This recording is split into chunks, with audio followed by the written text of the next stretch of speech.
اعوذ باللہ من الشیطان اللعین الرجیم بسم اللہ الرحمن الرحیم السلام علیکم یا علی مدد۔ مومنین و مومنات کی خدمت میں اسم اعظم کا آج ایک بے انتہا مجرب و جلالی ترین وظیفہ عمل لے کر آئے ہیں۔ اسم اعظم کے اس مجرب ترین وظیفہ عمل کو مومنین نے خصوصی طور پر 18 ذی القعدہ کے پورے دن میں کسی بھی وقت نصف شب تک کر لینا ہے۔ خداوند متعال بحق محمد اور آل محمد اس جلالی اسم اعظم کے صدقے میں مومنین و مومنات کی ہر بلا مصیبت پریشانی آفت ناگہانی بیماری اور دکھی کو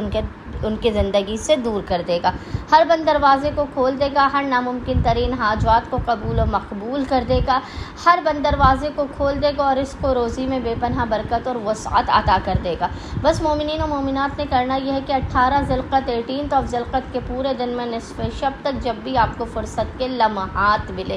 آپ نے باوضو ہونا ہے اور باوضو ہونے کے بعد آپ نے قبلہ رخ بیٹھ کر محمد اور آل محمد پر اول و آخر 3 مرتبہ 3 ٹائمز درود بھیجنے کے درمیان میں ایک تسبیح 100 ٹائمز 100 مرتبہ اس جلالی ذکر کی تلاوت کرنی ہے، اور وہ ذکر ہے یا اللہ ہو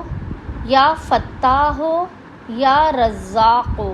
یا اللہ ہو یا فتاح ہو یا رزاق ہو، اور خداوند متعال کو محمد اور آل محمد کا اس جلالی اسم اعظم کا واسطہ دے کر اپنی حاجات کو طلب کرنا ہے، مسائل کے خاتمے رزق میں برکت کی دعا کرنی ہے۔ انشاءاللہ تعالی خداوند متعال اپنے وسیع و عریض خزانوں سے مومنین و مومنات کی خالی جھولیوں کو بھر کے انہیں بامراد کر دے گا۔ اللہم صلی علی محمد و آل محمد وعجل فراجہم اجمعین۔